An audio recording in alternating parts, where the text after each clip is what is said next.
ശക്തിപ്പെടുന്നു എന്ന കൃത്യമായ ബോധ്യം വന്നപ്പോൾ ന്യൂനപക്ഷ വിഭാഗങ്ങൾ, മുസ്ലിം സമൂഹം ഉൾപ്പെടെയുള്ള ന്യൂനപക്ഷ സമൂഹം കോൺഗ്രസിനോടൊപ്പം, ഐക്യജനാധിപത്യ മുന്നണിയോടൊപ്പം, ഇന്ത്യ മുന്നണിയോടൊപ്പമുള്ള ചേരിയാണ് എന്ന് ബോധ്യം വന്നപ്പോൾ CPM കേരളത്തിൽ ഒരു പുതിയ രാഷ്ട്രീയ സമവാക്യത്തിന് രൂപം കൊടുത്തു.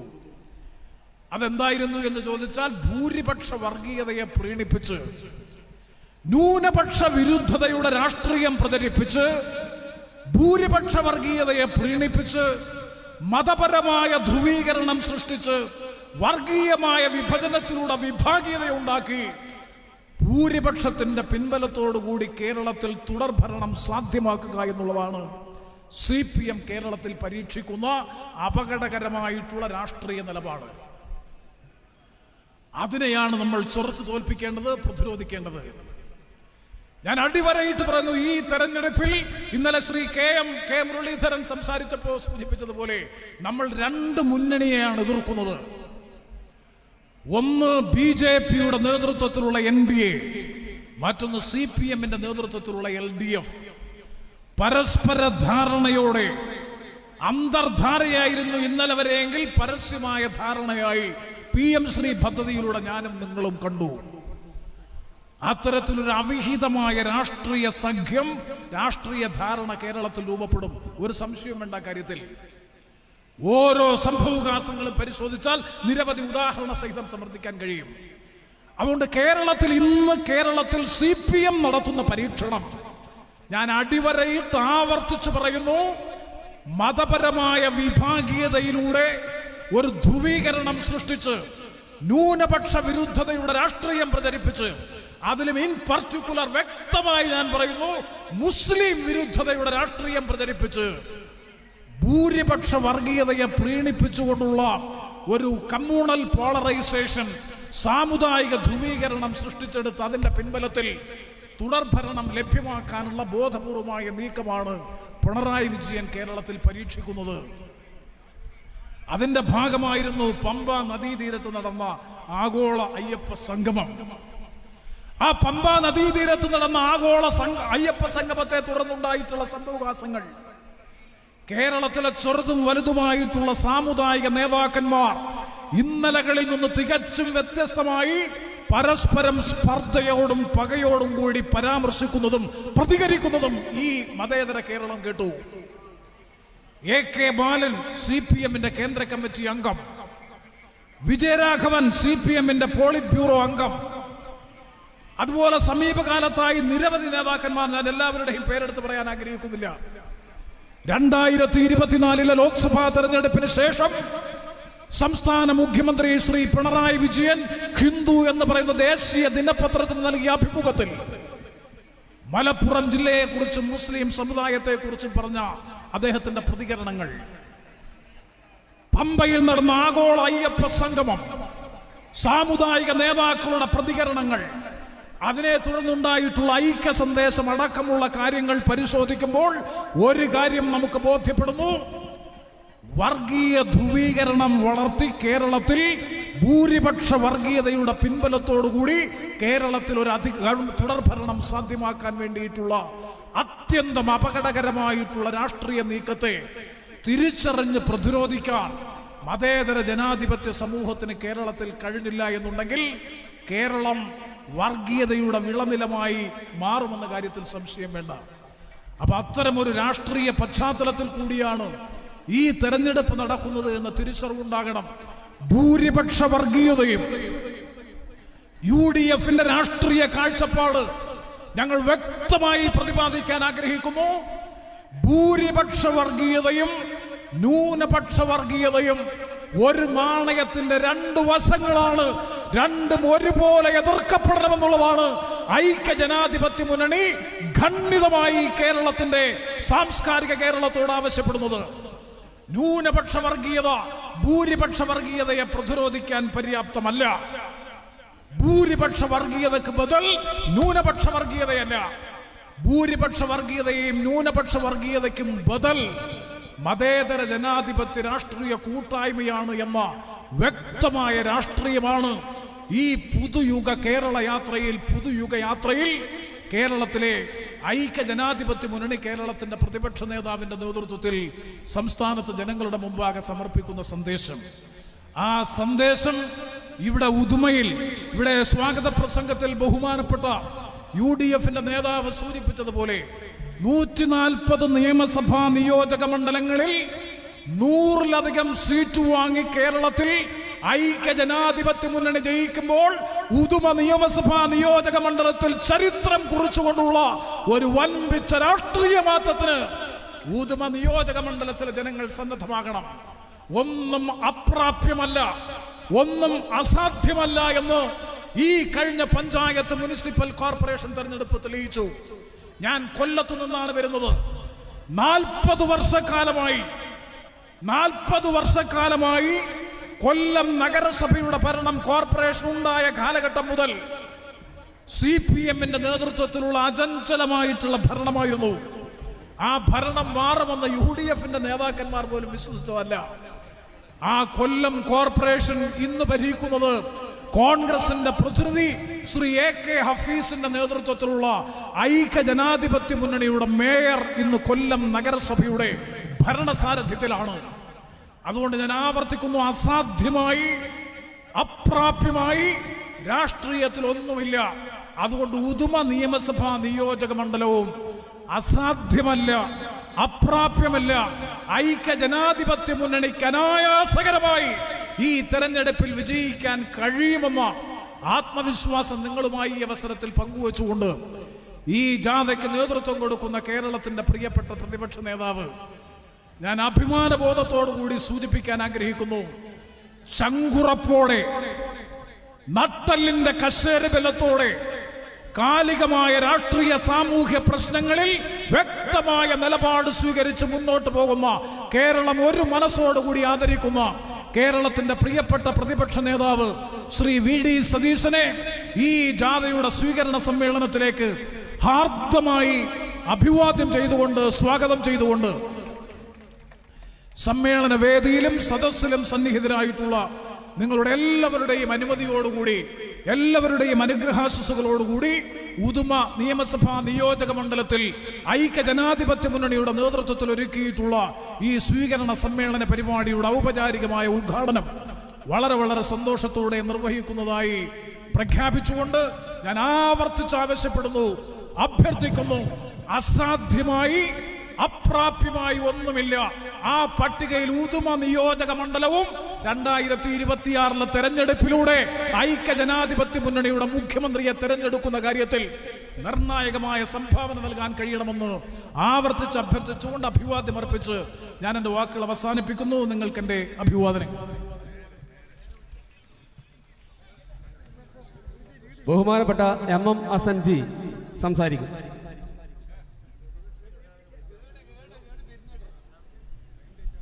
പ്രിയപ്പെട്ട അധ്യക്ഷൻ ശ്രീ വിദ്യാസാഗർ, പുതുയുഗ യാത്രയുടെ നായകൻ, ജനാധിപത്യ കേരളത്തിൻ്റെ നായകൻ, പ്രതിപക്ഷ നേതാവ് ശ്രീ VD സതീശൻ, ഇവിടെ സമ്മേളനത്തിൽ സംസാരിച്ച ശ്രീ NK പ്രേമചന്ദ്രൻ ഉൾപ്പെടെയുള്ള നേതാക്കളെ, സഹപ്രവർത്തകരെ, സുഹൃത്തുക്കളെ, ഞാനൊരു പ്രസംഗത്തിന് ഒരുമ്പെടുന്നില്ല. ഇന്ന് ഇവിടെ നിന്ന് ആരംഭിക്കുന്ന ഈ യാത്ര ഇനി കാഞ്ഞങ്ങാട്, തൃക്കരിപ്പൂർ കടന്ന് കണ്ണൂർ ജില്ലയിലേക്ക് പോവുകയാണ്. ഇവിടെ ശ്രീ പ്രേമചന്ദ്രൻ വളരെ വ്യക്തമായി പറഞ്ഞു, ഈ യാത്രയ്ക്ക് പുതുയുഗ യാത്ര എന്ന് പേരിട്ടത് എന്തുകൊണ്ടാണ്? നമ്മൾ അടുത്ത 10 കൊല്ലക്കാലം ഇരുണ്ട ഒരു കാലഘട്ടത്തിലൂടെയാണ് പോയത്. ഡാർക്ക് ഏജ്, അത് പിന്നിടുകയാണ്. ഈ UDF ഈ നിയമസഭാ തെരഞ്ഞെടുപ്പിൽ അധികാരത്തിൽ വരും എന്ന് ജനങ്ങൾ വിധി എഴുതുന്ന ഈ അവസരത്തിൽ അധികാരത്തിൽ വന്നാൽ, ഇവിടെ പ്രേമചന്ദ്രൻ വിശദീകരിച്ചു, ഇന്ന് കേരളം നേരിടുന്ന എല്ലാ പ്രതിസന്ധികൾക്കും, സാമ്പത്തിക പ്രതിസന്ധി, വിദ്യാഭ്യാസ പ്രതിസന്ധി, ഇതിനെല്ലാം അതിന് ബദൽ നയങ്ങൾ അവതരിപ്പിച്ചുകൊണ്ട് അത് പരിഹരിക്കാനുള്ള ഒരു വലിയ മുന്നേറ്റമാണിത്. ഇന്നലെ കുമ്പളയിൽ നിന്ന് ആരംഭിച്ച ഈ പുതുയുഗ യാത്ര തിരുവനന്തപുരത്തെത്തുമ്പോൾ തീർച്ചയായിട്ടും അതൊരു ജൈത്രയാത്രയായി മാറാൻ പോവുകയാണ്. ഈ യാത്രയ്ക്ക് നേതൃത്വം നൽകുന്ന VD സതീശനും ഈ യാത്രയിൽ പങ്കെടുക്കാനെത്തിയ നിങ്ങളെല്ലാവരെയും അഭിവാദ്യം ചെയ്തുകൊണ്ട് ഞാൻ നിർത്തുന്നു. നമസ്കാരം. ജയ് ഹിന്ദ്. ബഹുമാനപ്പെട്ട പ്രതിപക്ഷ നേതാവ് വി.ഡി. സതീശൻ അവർകളെ ആദരപൂർവ്വം ക്ഷണിക്കുക.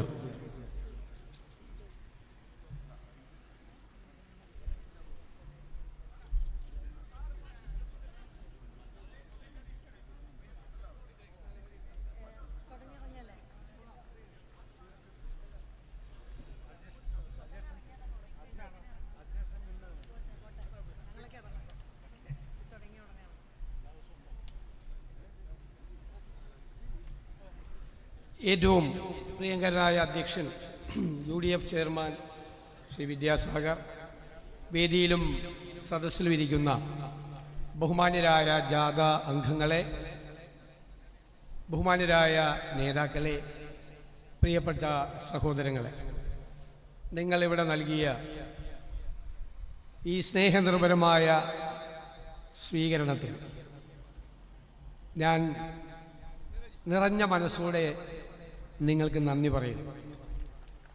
ഈ ആവേശം ഇത് കൊടുങ്കാറ്റായി മാറണം. തിരഞ്ഞെടുപ്പെടുത്തും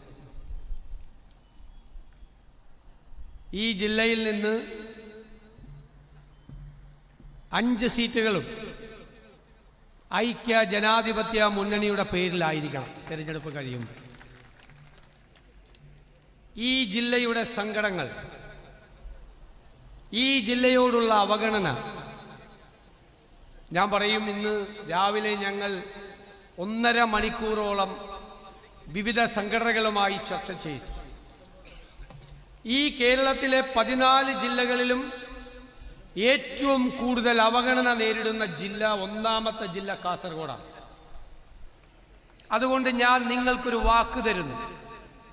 ഐക്യ ജനാധിപത്യ മുന്നണി അധികാരത്തിലേക്ക് തിരിച്ചു വരുമ്പോൾ ഈ 14 ജില്ലകളിലും ആദ്യത്തെ പരിഗണന കൊടുക്കുന്ന ജില്ല കാസർഗോഡായിരിക്കും. ഞാനിനിയിപ്പോൾ അങ്ങോട്ടൊക്കെ പോവാണ്. ഞാൻ വേറെ ഏതെങ്കിലും ജില്ലയിൽ പോയി ഇത് പറയുന്നുണ്ടെന്ന് കൂടി നിങ്ങൾ നോക്കണം. സാധാരണ രാഷ്ട്രീയക്കാർക്ക് കൊച്ചു കൊച്ചു കള്ളത്തരമൊക്കെ ഉണ്ട്. ഇത് അതിൽപ്പെട്ടതല്ല. ഇത് ഈ ജില്ലയോടുള്ള അവഗണന മനസ്സിലാക്കിയ ഒരു ജനപ്രതിനിധി എന്നുള്ള നിലയിൽ നിങ്ങളോടുള്ള വാക്കാണ്. എൻ്റെ ജില്ലയ്ക്ക് പോലും അല്ല 1ാമത്തെ പരിഗണന, കാസർഗോഡ് ജില്ലയ്ക്ക്. ഇവിടുത്തെ എൻഡോസൾഫാൻ ദുരിതബാധിതരെ എത്ര ക്രൂരമായിട്ടാണ് അവരോട് ഈ സർക്കാർ പെരുമാറിയത്. 2017 സർക്കാർ തന്നെ കണ്ടെത്തിയ ആളുകളിൽ ഇനിയും 1031 പേർക്ക് ഒരു ആനുകൂല്യം കൊടുത്തിട്ടില്ല, അവർ ലിസ്റ്റിൽ പെടുത്തിയിട്ടില്ല. ആ കുടുംബങ്ങൾ അനുഭവിക്കുന്ന വേദനയും യാതനയും എന്താണ്? 2017 ശേഷം രോഗികളായവരുടെ നിര 22,000-ഓളം അപേക്ഷകൾ കെട്ടിക്കിടക്കുകയാണ്. ആ യോഗം പോലും ചേരുന്നില്ല. എല്ലാ 2 മാസവും യോഗം ചേരണമെന്നുണ്ട്. ആ യോഗം പോലും വർഷങ്ങളായി ചേരുന്നില്ല. ആ അവഗണനയ്ക്ക് പരിഹാരമുണ്ടാക്കും. ഇവിടെ ഒരു മെഡിക്കൽ കോളേജ് ഉമ്മൻചാണ്ടി സർക്കാരിന്റെ കാലത്താണ് എല്ലാ ജില്ലകളിലും മെഡിക്കൽ കോളേജ് തുടങ്ങാൻ തീരുമാനിച്ചത്. 10 വർഷമായി ഈ മെഡിക്കൽ കോളേജിന്റെ സ്ഥിതി എന്താ? സാധാരണ താലൂക്ക് ആശുപത്രിയിൽ നിന്നും ജില്ലാ ആശുപത്രിയിൽ നിന്നുമാണ് രോഗികളെ മെഡിക്കൽ കോളേജിലേക്ക് റെഫർ ചെയ്യുന്നത്, അല്ലേ? കൂടുതൽ വിദഗ്ധമായ ചികിത്സയ്ക്ക്. പക്ഷെ കാസർഗോഡ് മെഡിക്കൽ കോളേജിൽ നിന്ന് രോഗികളെ റെഫർ ചെയ്യുന്നത് താലൂക്ക് ആശുപത്രിയിലേക്ക്, ജില്ലാ ആശുപത്രിയിലേക്ക്. റിവേഴ്സാണ് റെഫറൻസ്. എവിടെയെങ്കിലും കേട്ടിട്ടുണ്ടോ ഇത്? കാരണം അവിടെ OP മാത്രമേ ഉള്ളൂ. കാസർഗോഡ് മെഡിക്കൽ കോളേജിലെ കുട്ടികൾ മെഡിക്കൽ പഠനം നടത്തുന്നത് താലൂക്ക് ആശുപത്രിയിലാണ്. ഈ ജില്ലയിലെ പാവങ്ങളുടെ സ്ഥിതി എന്താ? സാധാരണക്കാരായ മനുഷ്യരുടെ എത്ര പേരാണ് ഈ നമ്മുടെ മഹാമാരിയുടെ കാലത്ത് മരണമടഞ്ഞത്? കൃത്യമായ ചികിത്സ കിട്ടാത്തത് കൊണ്ട്. ആ ആരോഗ്യ പ്രശ്നങ്ങൾക്ക് ശാശ്വതമായ പരിഹാരം ഉണ്ടാകും, ഒരു സംശയവും വേണ്ട. വിവിധ ഡിപ്പാർട്ട്മെന്റുകളുള്ള, എല്ലാ ഡിപ്പാർട്ട്മെന്റുകളുമുള്ള ഏറ്റവും മികച്ച മെഡിക്കൽ കോളേജ്, അതിനനുബന്ധമായ ആരോഗ്യ സൗകര്യങ്ങളും, ഒരാൾക്ക് പോലും മംഗലാപുരത്ത് പോയി ചികിത്സ നേടേണ്ടാത്ത കാസർഗോഡ് തന്നെ ചികിത്സ ലഭ്യമാക്കും. പ്രഭാകരൻ കമ്മീഷൻ റിപ്പോർട്ടുണ്ട്. ആ റിപ്പോർട്ട് നമ്മുടെ കാലത്ത് വന്നതാണ്. അതിൽ പറയുന്ന ശുപാർശകൾ കാലാനുസൃതമായി നടപ്പാക്കാൻ UDF മുൻപന്തിയിലുണ്ടാകും. സമയബന്ധിതമായി ഓരോ പദ്ധതിയും സമയം പ്രഖ്യാപിച്ച് നമ്മളിവിടെ പൂർത്തിയാക്കും. ഈ ജില്ലയിൽ അടയ്ക്ക കൃഷിക്കാർ കഷ്ടത്തിലാണ്. എത്ര പേരുടെ ജീവിതമാർഗം ഇല്ലാതായി. മഞ്ഞളിപ്പ് രോഗം ഉൾപ്പെടെയുള്ള രോഗങ്ങളാണ്. പരിഹാരമില്ല, തിരിഞ്ഞു നോക്കാൻ ആളില്ല. കാർഷിക മേഖലയിൽ വന്യജീവി ആക്രമണമാണ്. ചെറുവിരൽ അനക്കുന്നില്ല സർക്കാർ. UDF സർക്കാർ വരുമ്പോൾ പരമ്പരാഗതമായ രീതികളും ആധുനികമായ സങ്കേതങ്ങളും ഉപയോഗിച്ച് വന്യജീവി ആക്രമണത്തിൽ നിന്ന് പാവപ്പെട്ട കർഷകരെയും ജനങ്ങളെയും രക്ഷപ്പെടുത്തും. കാർഷിക മേഖലയിൽ അതിശക്തമായ ഇടപെടൽ നടത്തും. തളർന്നുപോയ കാർഷിക മേഖലയെ പുനരുജ്ജീവിപ്പിക്കും. കേരളം മുഴുവൻ. ഞാൻ പറഞ്ഞല്ലോ, ഞങ്ങൾക്ക് വ്യക്തമായ പരിപാടികളുണ്ട്.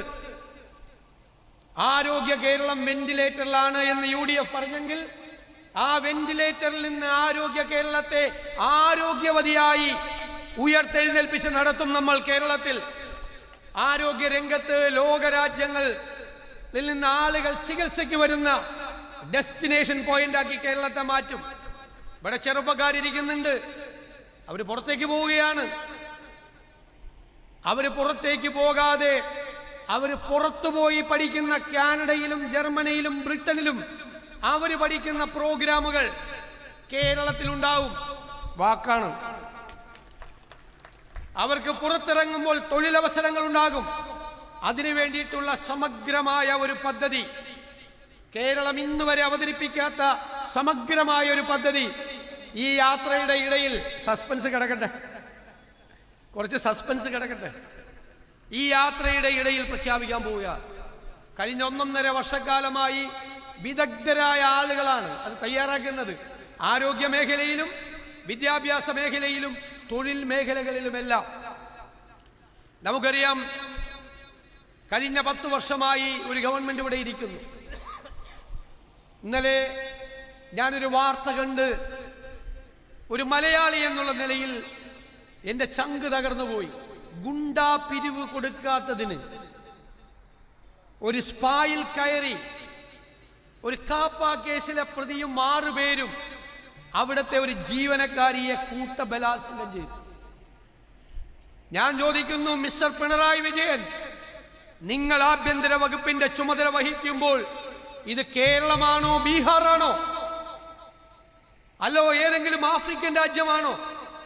ഇത് കേരളത്തിൽ കാപ്പ കേസിലെ പ്രതിയും കൂട്ടരും ഗുണ്ടാ പിരിവ് കൊടുക്കാത്തതിന് ഒരു പാവപ്പെട്ട പെൺകുട്ടിയെ കൂട്ടബലാത്സംഗം ചെയ്ത് അതിന്റെ വീഡിയോ എടുത്തിരിക്കുന്നു.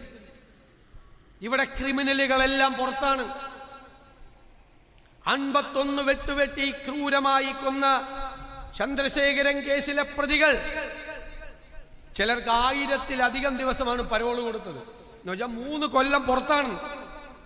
പരോള് കൊടുക്കണമെങ്കിൽ വീട്ടിൽ ആരെങ്കിലും അടുത്ത ബന്ധുക്കൾ മരിക്കണം, ഏറ്റവും അടുത്ത ബന്ധുക്കൾ സീരിയസ് ആവണം.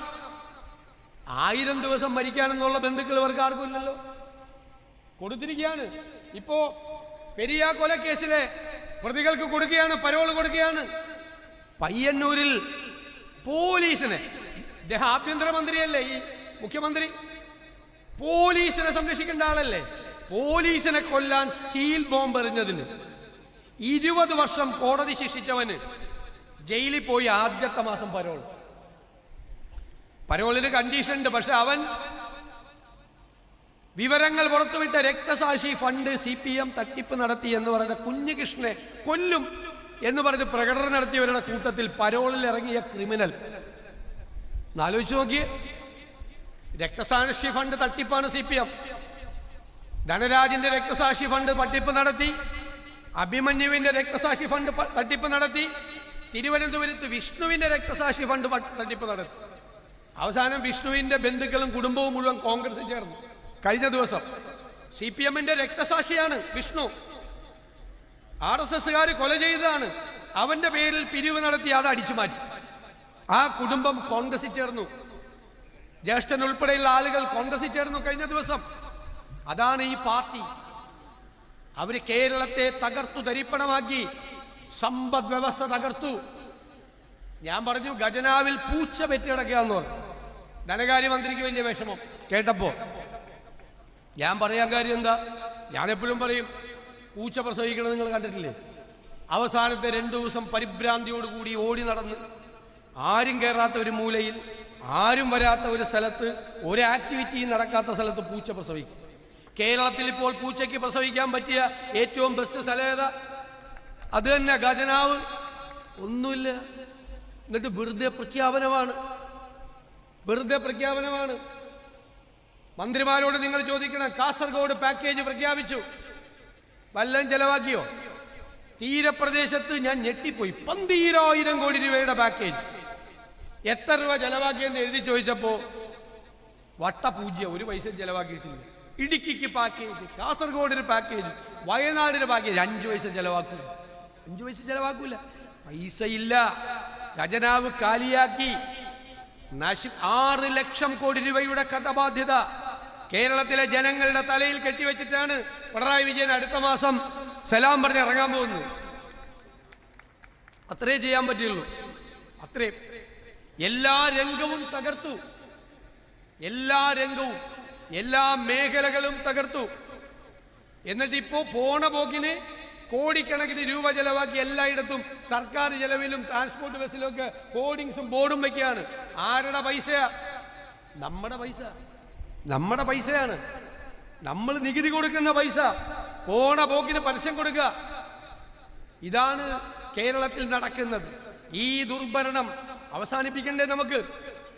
കേരളത്തിലെ ജനങ്ങൾ കാത്തിരിക്കുകയാണ്.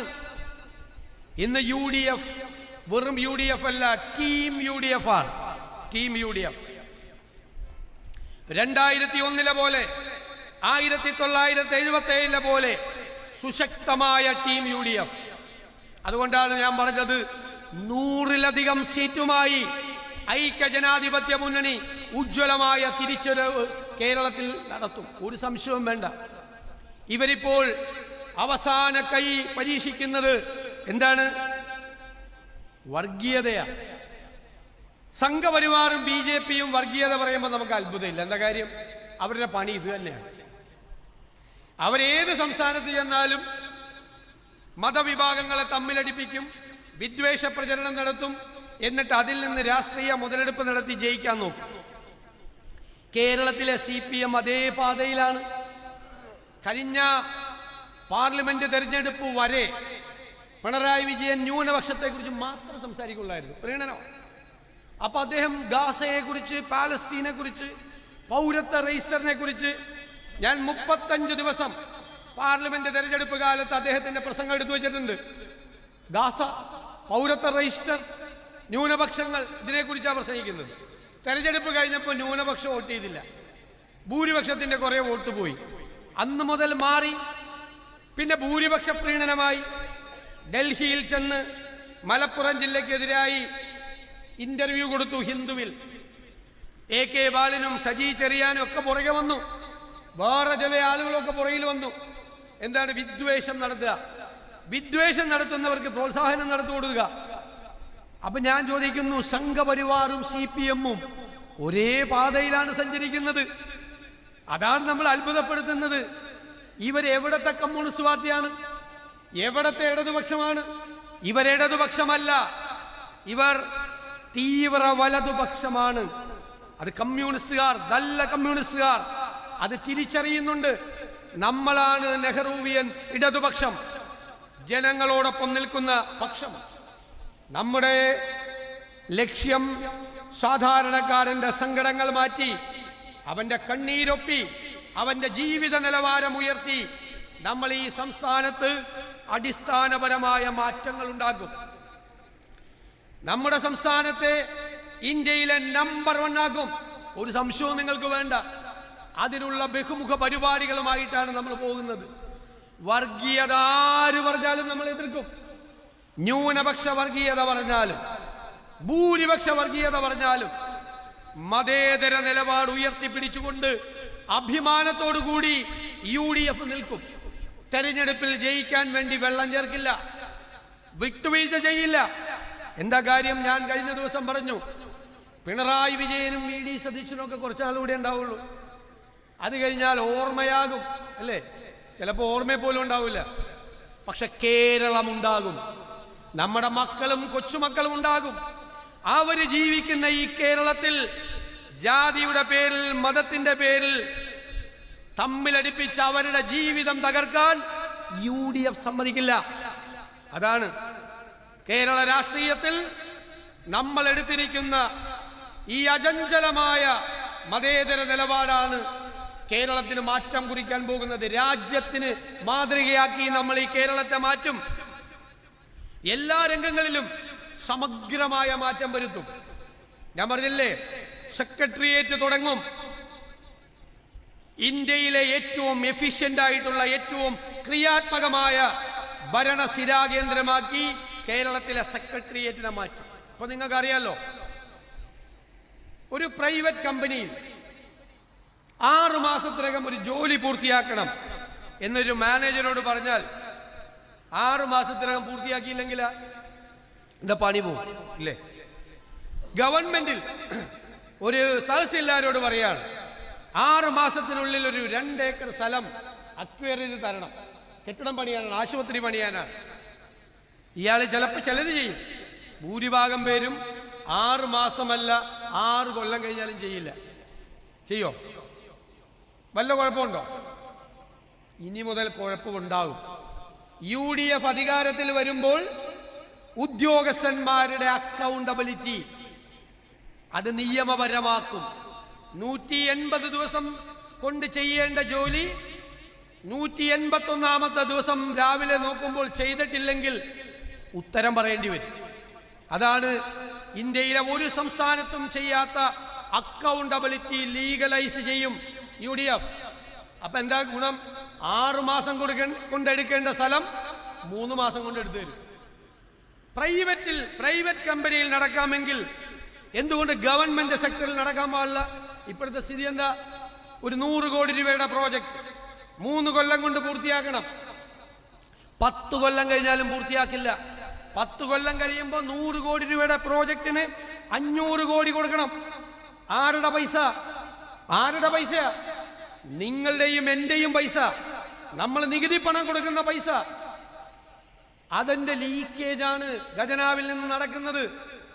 3 കൊല്ലത്തെ പദ്ധതി, 100 കോടി രൂപയുടെ പദ്ധതി 3 കൊല്ലത്തിനകം പൂർത്തിയാക്കിയിരിക്കണം.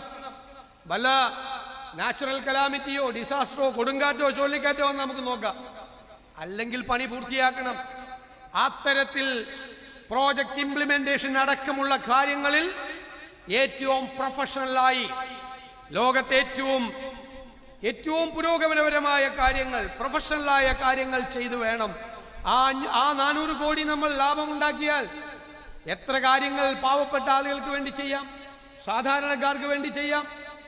എന്തെല്ലാം അഴിമതികളാണ് നടക്കുന്നത്, ഖജനാവിൽ നിന്ന് എന്തുമാത്രം ചോർച്ചയാണ് ഉണ്ടാകുന്നത്. ആ ചോർച്ച തടയണം. UDFന് ലക്ഷ്യബോധമുണ്ട്, കറക്റ്റായിട്ടുള്ള പരിപാടികളുണ്ട്. ഈ ജാഥ പൂർത്തിയാകുമ്പോൾ കേരളത്തിലെ ജനങ്ങൾക്കറിയാൻ പറ്റും എന്താണ് UDF കേരളത്തിൽ വരുത്താൻ ഉദ്ദേശിക്കുന്ന സമഗ്രമായ മാറ്റം. ഞാൻ ദീർഘിപ്പിക്കുന്നില്ല. ഇതൊരു മഹായുദ്ധമാണ്. ഈ ദുർഭരണക്കാരെ അധികാരത്തിന്റെ ദണ്ഡഗോപുരങ്ങളിൽ നിന്ന് താഴെ ഇറക്കി ജനാധിപത്യത്തിന്റെ കൊടിക്കൂറ ഉയർത്താൻ നമ്മൾ നടത്തുന്ന പോരാട്ടം, നമ്മൾ നടത്തുന്ന യുദ്ധം, ആ യുദ്ധത്തിലെ മുന്നണി പോരാളികളായി കേരളത്തിൽ നമ്മൾ ഉജ്ജ്വലമായ വിജയം നേടുമ്പോൾ കാസർഗോഡ് ജില്ലയിലും ആ വിജയം ആവർത്തിക്കണം. അത് നിങ്ങൾ ഏറ്റെടുക്കണം എന്ന് ഞാൻ വിനയപൂർവ്വം അഭ്യർത്ഥിച്ചുകൊണ്ട് നിങ്ങൾ നൽകിയ സ്നേഹപൂർവമായ ഈ സ്വീകരണത്തിന് നന്ദി പറഞ്ഞുകൊണ്ട്, പറഞ്ഞ വാക്കുകൾ ഹൃദയത്തിലുണ്ടാകും എന്ന് ഉറപ്പ് നൽകിക്കൊണ്ട് ഞാൻ നിർത്തുന്നു.